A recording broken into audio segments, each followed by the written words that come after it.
Alrighty, good afternoon or good evening, everyone. Thanks for joining us here this evening on what is our last edition of the Sustainability Series for the 2012-2013 school year. So for those of you who have already finished school for the year, congratulations, and for those of you who are staring the last few weeks of report cards and grading in the face, best wishes to you and your students, and thanks for joining us here this afternoon. And if you're listening to a recorded copy, thanks for taking the time to look us up later on.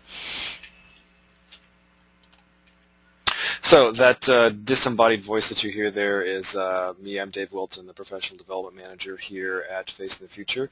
I'll tell you a little bit more about us as we go along, and I just want to first give you some brief information about how to use GoToWebinar, the platform we're using today for this webinar.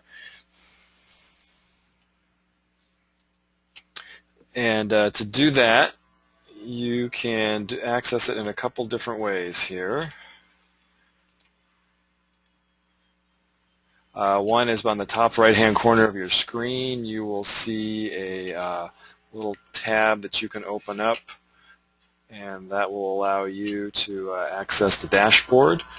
And you can type in questions if you have questions, and you can also participate in polls. If we do some polls here, those will pop up. So if you have a question, go ahead and type that in at any point in time. If it's a lengthy one, I may answer it at the end of the session, or if it involves more details, I can always get back to you through email or phone otherwise. So again, thanks everybody for being here. We're going to be talking about today what I'm calling STUF, STEM, and sustainability.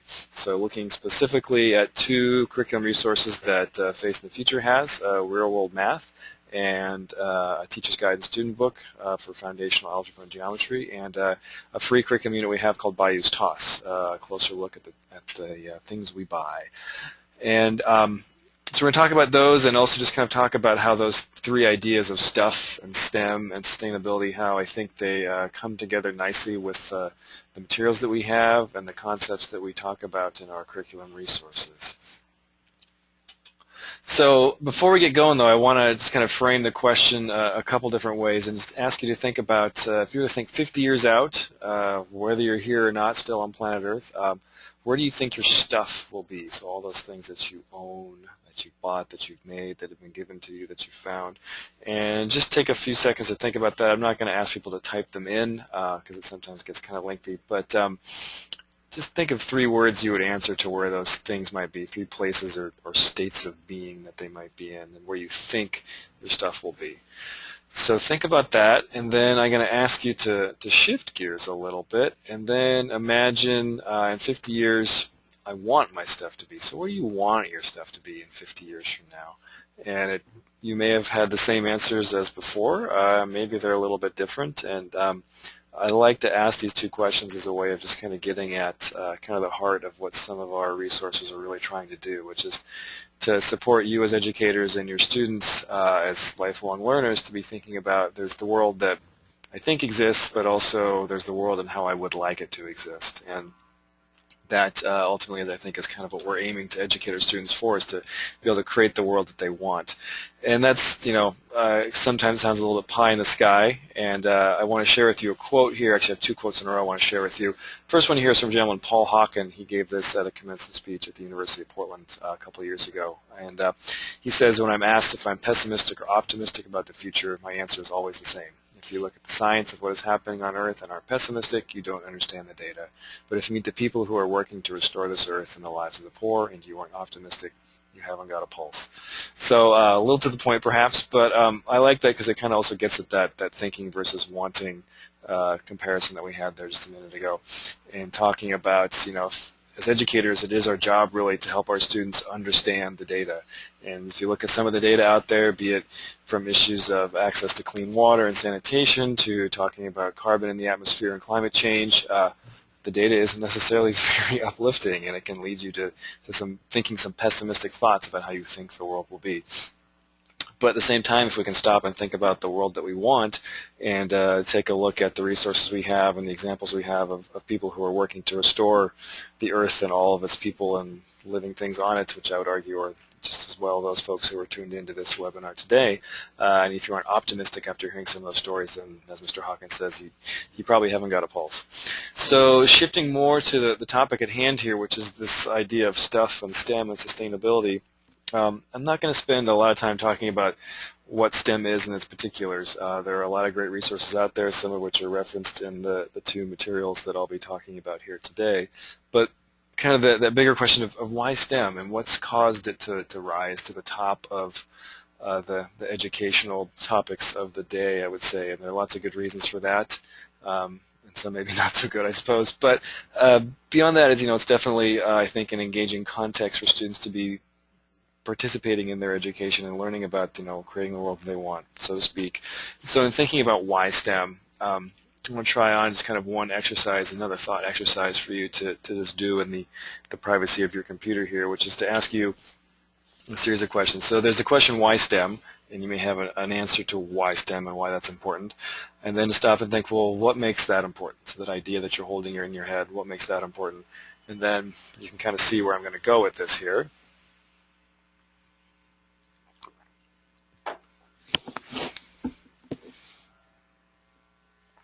And we'll keep going. So after about the fourth time, you may have kind of gotten down to the basis of what that is, and yes, yada, yada, yada, on we go.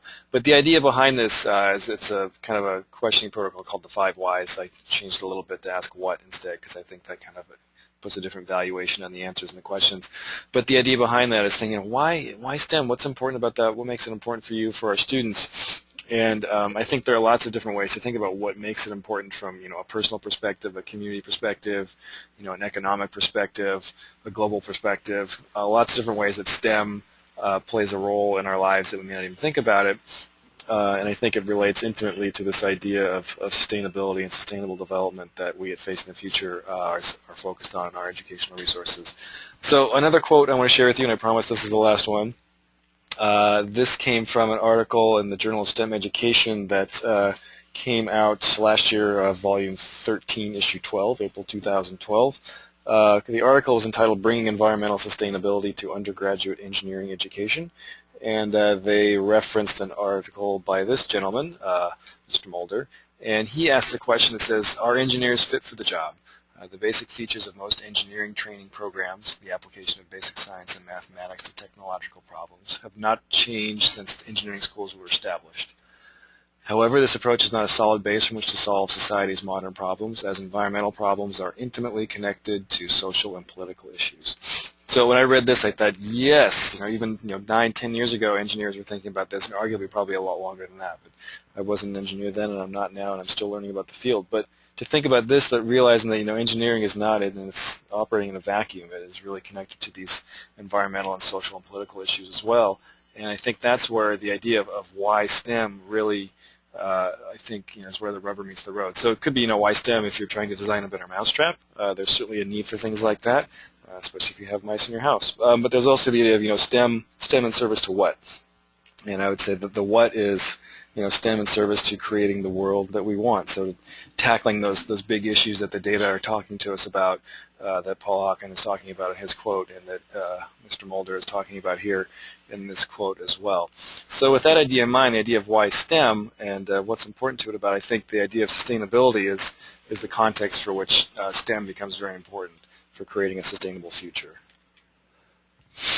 So I want to pause and just tell you a little bit about us, Face in the Future. We're a nonprofit. We're based here in Seattle, Washington, and you may even hear the street sounds through my microphone. We're in downtown Seattle at the corner of a very busy juncture of buses and fire trucks, so my apologies if you hear honking horns and sirens. We were founded in 1995. We are a nonprofit that's dedicated to creating educational resources for educators and your students to think critically about global issues through the lens of sustainability. We reach over 1.5 million students every year around the world in all 50 states and over 120 countries with our curriculum resources. And we do professional development and consulting through online channels like this, going to workshops, doing consulting for schools and districts as well. And you can learn more about us at our website, facingthefuture.org, and we'll be visiting that a few times throughout the webinar today. So those resources that we have, we'll be talking about two of them here today. We have a big variety, I would say, of free resources you can access to teach whole curriculum units and individual lesson plans and student readings as well as producing a growing library of teacher's guides, student textbooks, and curriculum units also. So we'll be talking about one curriculum unit in particular called Bayou's Toss, and the teacher's guide and student workbook called Real World Math today. And talking about free materials from both of those that you can access. So how do you do that, you might ask? On our web page here, and I'll show you what that looks like, we have what we called our Global Sustainability Lesson Finder. And to do that, we will go to our site here, facingthefuture.org, and from the home page you would just click on Curriculum and then scroll down to the Lesson Finder link there, and then it'll pull up what you see here. So we can type in, let's say for example, I am an 8th grade science teacher and want to be teaching about, let's say, climate change, for example. And I can click search, and this will pull up a whole list of topics that we have that you can then use to teach about the idea of climate change. So it'll tell you the title on the left-hand side, a brief description of it, a description of what the resource is and how many class periods it takes, and then you can click on one of these links and access a particular piece of curriculum if you want to. So that's just one example of how to access our resources. You can again search by grade, subject, and topic with our curriculum finder there. So let's get back to talking about some other things here and how to use our site. And talking about this idea of why STEM and these big concepts of stuff and sustainability and how they're all related, I want to look at this from a different perspective, which is this idea of big global issues that we're talking about, that kind of pessimistic data that's related to that, and how they really are local issues in this case. These thoughts come from the Asia Society and their Partnership for Global Learning, and they're talking about how there are these challenges that are international really are local as well, and this idea of how national security and all the things that that means for us as a nation and for us as individuals, how they're really intertwined with that. And when you look at how things like the Defense Department, for example, has actually realized that climate change is a huge harbinger of change for them and what they need to think about strategically in their world, to us in our own states thinking about how that works out for energy policy and employment in the future, down to our own individual lives and how the data that we talk about, how that trickles down to us, employment-wise, culturally, just who our neighbors are, all those things. So this may not sound like STEM necessarily, but I think when you take a look at it, those ideas that are encompassed in science, technology, engineering, and math really do play a role in all of this, the global and the local. Another example I think that is useful in talking about a book that came out several years ago now, but Tony Wagner's book, The Global Achievement Gap. And in it he talks about what he calls survival skills for the 21st century. So he interviewed some kind of thought leaders and thinkers from academia and from the business world, and talking about what do you need, what do you see as being the skills that are going to be most important for life in the 21st century. And I would say also, I didn't include it here, but the work of Daniel Pink also is a great place to go for thinking about this. And so up here you might see that these aren't necessarily STEM skills per se, but all of these I would say, if you're going to be working in a STEM field, or even if you're not, are skills that are important for success in college, in career, and in being an engaged citizen in your community and in the world also. And you could probably even say that some of these are skills that were important 100 years ago, 200 years ago also, so they haven't really ever changed, but maybe just how we think of them and how we define them and how we act them out maybe are slightly different. So what is this thing called sustainable development? There's a couple definitions too, which I want to share with you. One is this one here, which is the idea of meeting the needs of the present without comprising the ability of future generations to meet their needs. And that came out in 1987 and is best depicted by using this three-circle Venn diagram here of looking at what sustainable development is. And it's that kind of intersection in the middle there of societal well-being, a flourishing environment, and a strong economy. So that's one way of looking at what sustainability is. Another definition that's a little bit newer is the idea of meeting the needs of the present while safeguarding Earth's life support system on which the welfare of current and future generations depends. And I like both definitions. I think this one in some ways is an easier one to think about how STEM plays a role in that and understanding this notion of what a system is, be it the Earth's life support system from that perspective, or an economic system or a societal system. But the idea in either case that we depend on this system that is kind of tinkered with around the edges by us, but has also been self-sustaining for millennia, thousands of millennia. And there's the generations ahead of us that are going to be relying on it as well, and we want to leave it in as good or better shape for them. And another way to look at this, this graphic you see here in the middle came out of some of this work, looking at the idea that for human systems, really, the economy is, for better or for worse, at the center of it. And having a thriving economy is helping us have thriving lives and livelihoods. And that's what that middle ring there is the societal piece, and that's all kind of encompassed by Earth's life support system upon which all of that depends. And then there's those 6 pieces of the pie, looking at thriving lives and livelihoods, and then the things that we need to make a sustainable future, so sustainable food security, secure sustainable water, universal clean energy, healthy and productive ecosystems, and that other human part, governance for a sustainable society. So how do we make this kind of abstract idea of sustainability more concrete for our students in our classrooms? I want to share with you one brief example of a lesson that's contained in several of our resources, but also can be found in the curriculum unit we'll be talking today, Bayou's Toss. And I want you to imagine for a second that you're going shopping for an apple. And the only piece of information you have at first is that apple A on your left there is a red apple, and apple B on your right there is a green apple. So you're standing in the produce aisle at your grocery store, or perhaps at your farmer's market, deciding which apple am I going to buy today. And so you made your choice maybe, and then if I give you some more information, for example, price, maybe you're not price sensitive, maybe you are, and think about if that changes your decision. And then maybe I give you a little bit more insight into what's behind that price and the profit that goes to the farmer, the producer of this apple. So the percentage is the same, but the dollar amount is different. And then think about how far away this apple came. Being here in Seattle on the west side of the Cascades, we're fortunate to be very close to a bountiful apple growing, just large produce region here in the state of Washington. So in season, we can get our apples from very close by. But off-season, I don't know about you all, but a lot of the time I notice if I buy apples in the off-season, they come from places like Chile and New Zealand, which may or may not be exactly 10,000 miles away, but you get the idea. So distance traveled may or may not be important to you. And then thinking about things in a different way, were pesticides used on this apple? Maybe, maybe not. You don't know exactly which ones. And then thinking about what does that have to do with the health of the soil. So there may be some correlation there, and these may or may not be important for you in deciding which one. And then lastly, which one would you buy based on taste? So that's an albeit kind of artificial version of what sustainability is, but living in the consumer world that we do, it's one that I think we're kind of used to thinking about in terms of framing a decision, and in the cost-benefit analysis of things, sustainability can play a factor in our decisions. So this is a kind of a brief introduction to what the concept can look like from one perspective. I'm going to shift gears now and talk about the unit itself that this came from. It's called Bayou's Toss, as I mentioned earlier.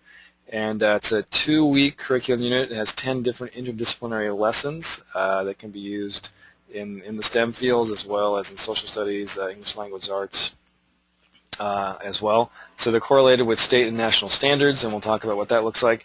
And the idea behind the unit was to explore this system called the materials economy. So looking at extraction, production, distribution, consumption, and disposal. So what do we do with the stuff that we buy, and where does it go when we're done with it? And where does it come from before it gets to us? So it's a free curriculum unit. You can access it from our website. It was created at the request of the Story of Stuff project.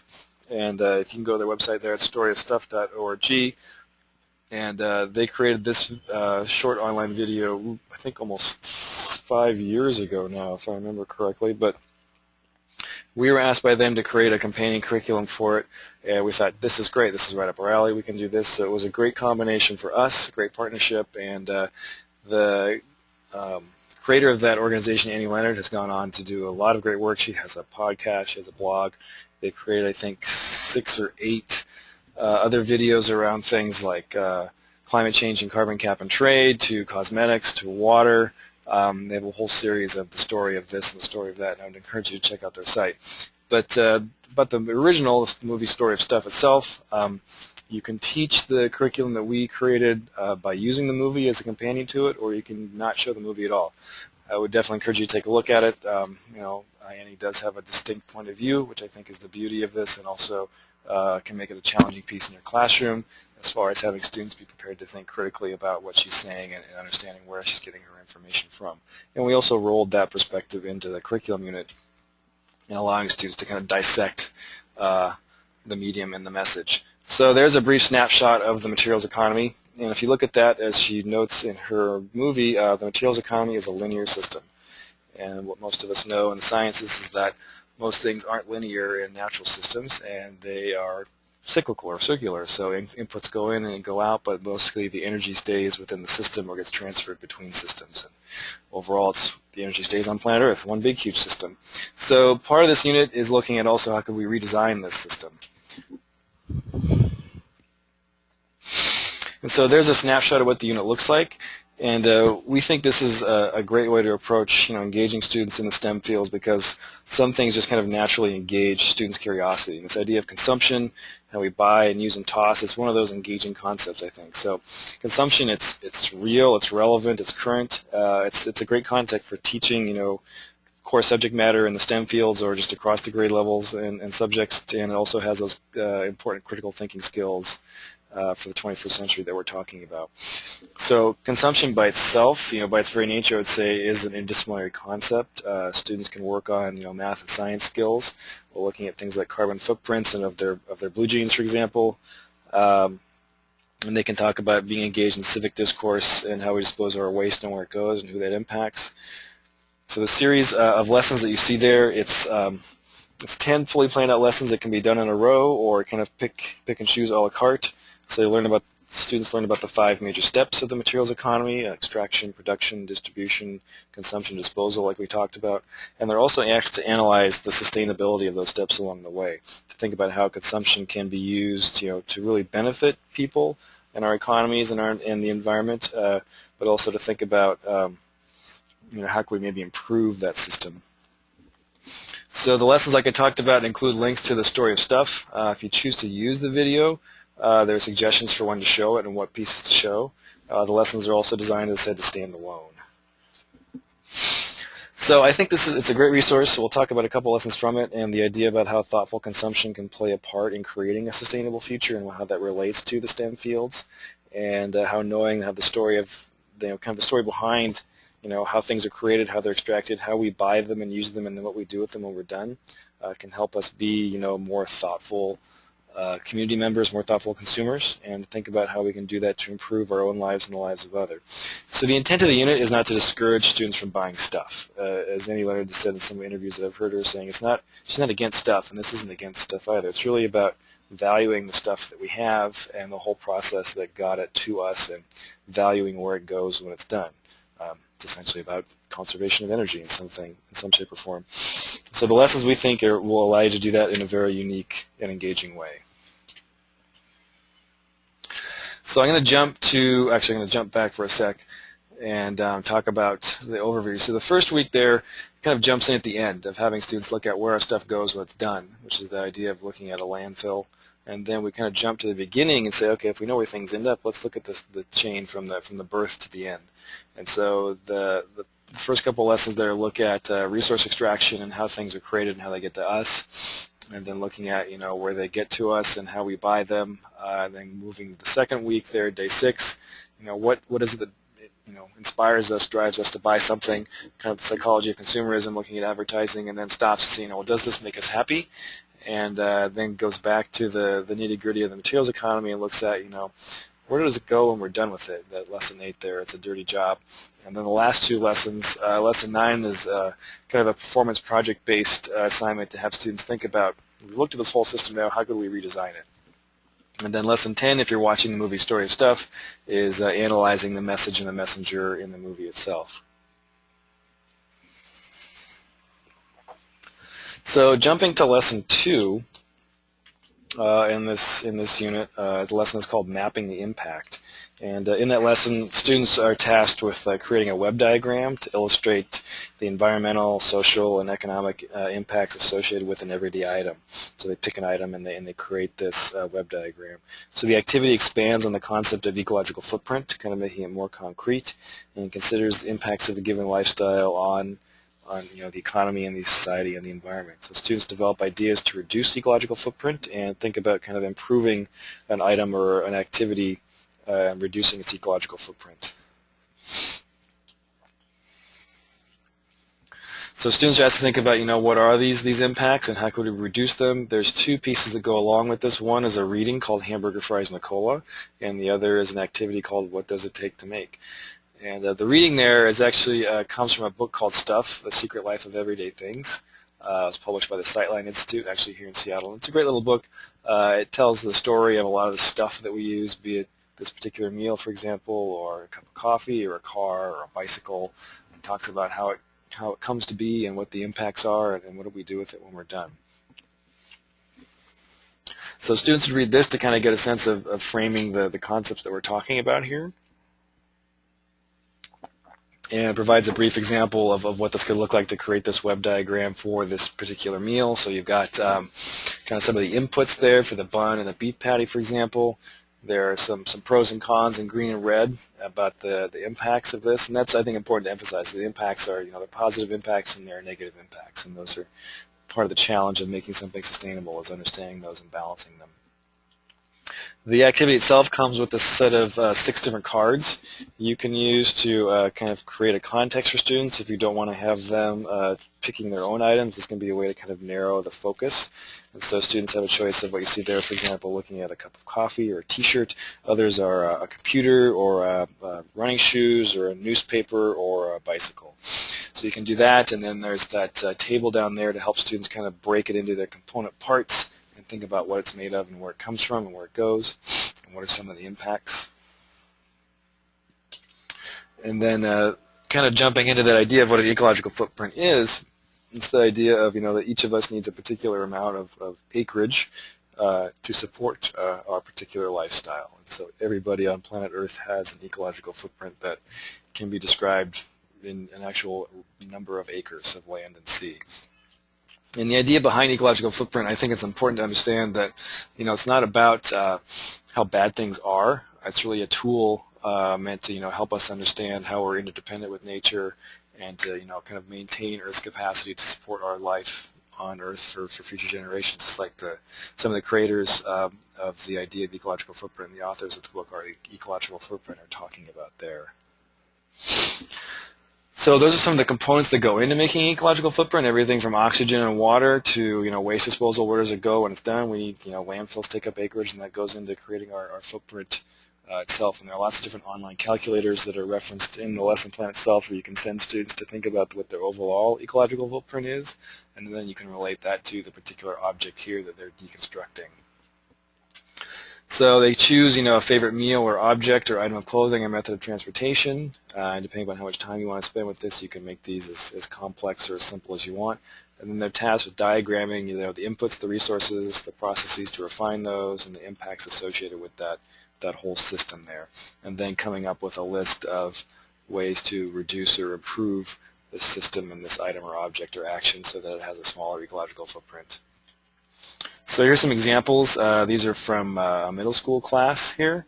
They were looking at one is a diagram of spaghetti sauce in the top left there, and the other is kind of an artistic rendering of a hamburger.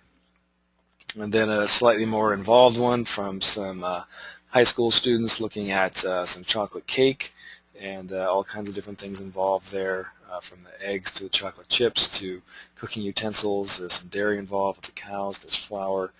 So lots of different things going on there. So a very busy diagram, and then there's a list of 10 things that you can do to make your item more sustainable. So everything from recycling the plastic, number 1, to actually number 11 there, using less sugar, for example. And then some extensions that we try and improve or provide with all of our activities is to have students look at how ecological footprint has changed over time, and to think about how past lifestyles are related to present consumption patterns, and to think about what's changed and why. And then some resources associated with this activity. At the bottom left, for example, there's that book Stuff that the reading came from. Each of these are listed if you download the unit. They're listed in the resources section at the end of the lesson. To Secret Life of Cell Phones, a video you can watch kind of deconstructing the life cycle of a cell phone. EPA has a great PDF you can download there about what's involved in a cell phone. To some other resources about calculating ecological footprint or water footprints as well. The other lesson we're going to touch on is this one, drilling down to sustainability, which is where the activity Is It Sustainable is contained in this particular unit. So in this activity, students, they define and discuss sustainability, and it's three key components of economy, environment, and society. And in the warm-up activity, we do that we just saw there, and then students discuss and debate the sustainability of various resource extraction methods, and we'll show what those are in a second there, and determine along the way if there are alternatives that could be more sustainable to current resource extraction methods.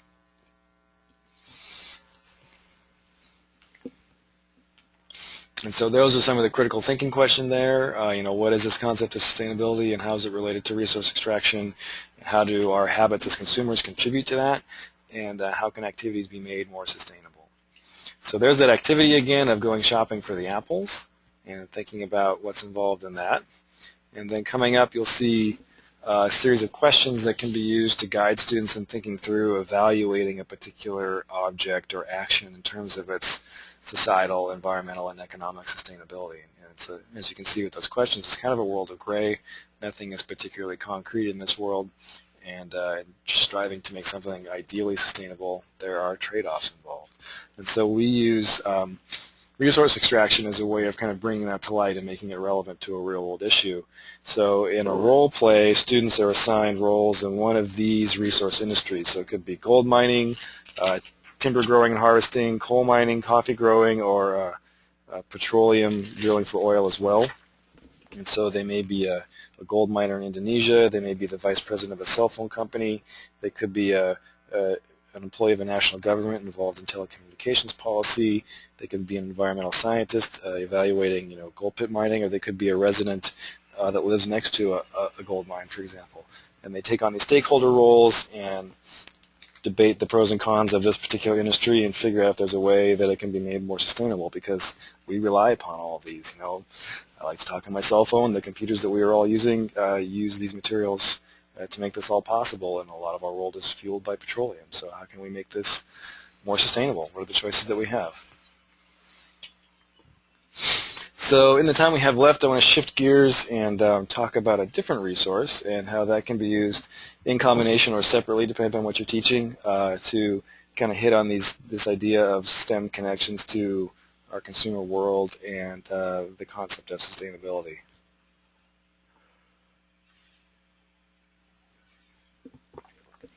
So the resource is called Real World Math. It's a collection of 15 different lessons that are aligned with the kind of the major U.S. Foundational geometry and algebra curricula. They're used prevalently here in the U.S. So you may be teaching connected mathematics. You might be teaching something published by Houghton Mifflin or Prentice Hall Pearson or McGraw-Hill. These materials are aligned with those particular curriculum resources, and there's a table in the book itself that talks about the lesson alignments. They're also correlated to the Common Core State Standards, and the idea behind this was to really kind of try and answer that question of when will I ever use this. And so this resource is really designed to promote student engagement in answering that question by using real-world data on actual global issues with a focus on creating practical and sustainable solutions. So the foundational algebra and geometry skills that are highlighted here in these 15 lessons are taught within the context of global sustainability, and that idea of having future generations be able to meet their needs while not limiting the ability of the present generations to meet their needs also. And so the investigations encourage students to build on their mathematical knowledge while simultaneously using 21st century skills, thinking critically about things, collaborating on projects, and applying a global perspective to these solutions. So the combined skills really are set out there in hopes of preparing students for the future and engaging them in problem-solving activities, really similar to the ones that we think they're probably being involved with, be it professionally or civically or in college as well.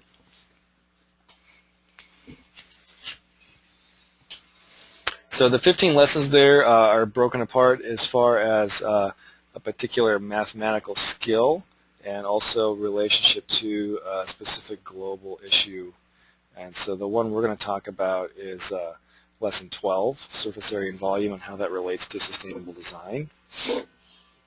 And again, this is a lesson you can download from our website at no cost. There are other previews there as well. You can download Lesson 9 as well, talking about carbon emissions and inequalities. And then also Lesson 7, talking about financial decisions and rational numbers.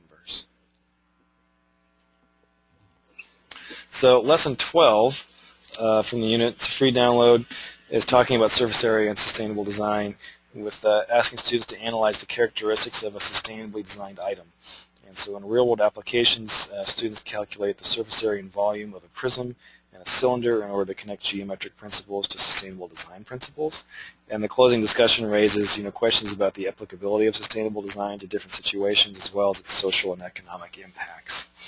So sustainable design is a big idea, and this is a way of kind of making this more concrete for students and talking about how it relates to the fields of math, algebra and geometry. So it starts off by asking students to think about what's something that you use today that was designed by somebody else. And if you're like me, most of the stuff you buy is probably designed by somebody else. I make and design very few things in my life these days. And then to think about how does the design of something affect how we use it. And that can be anything from product packaging that's hard to open to, in the case, for example, right now the windows I'm looking through face south, so I'm fortunate to get a lot of natural light. The trade-off is also I get a lot of heat from those when it's sunny outside. And then we kind of go more in depth with these questions in a milk carton design studio, which you see there. Many of us grew up drinking milk from a gallon jug that looks like that. It's delivered from the warehouse to the store in those crates of 4. But to think about how could you redesign that and make it more sustainable, for example. And so we use the example of these, the modern-day redesigned 1-gallon milk carton, which is a great example of an exercise in sustainable design. So Walmart, Sam's Club, Costco, places like this will see these more and more. The benefit to them is they use a little bit less material. You can cram more of them on a pallet, so you don't have to have as many trucks going back and forth. You also don't have to wash those plastic baskets. So using less water, using less fuel, being more efficient with the resource, it's great. The one challenge is, have you ever tried to pour milk from one of these? It doesn't pour the same way.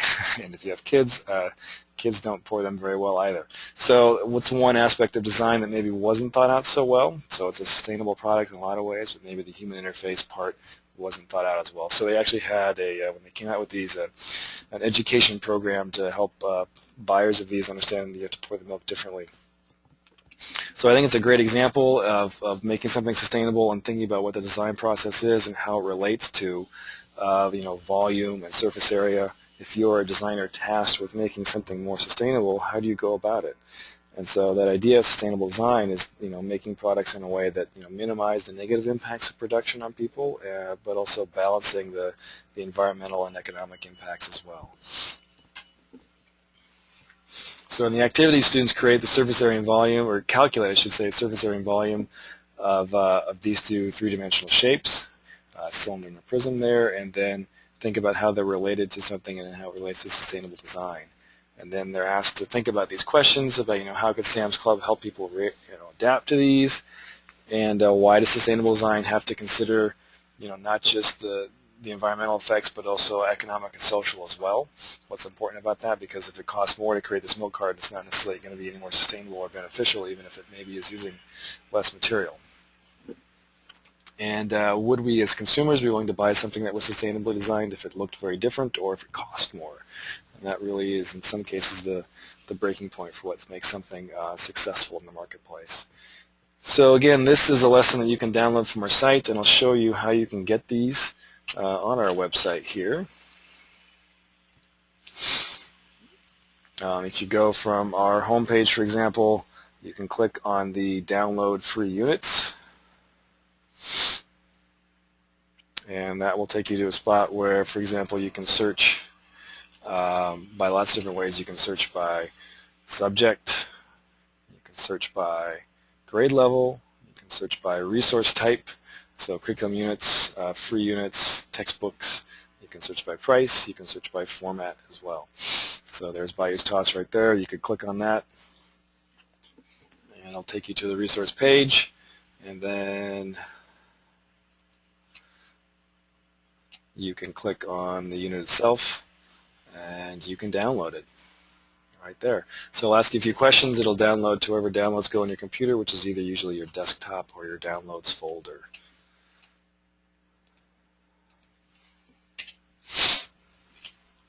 So I'm going to go ahead and wrap things up here today, and those are a few ways that you can keep in touch with us.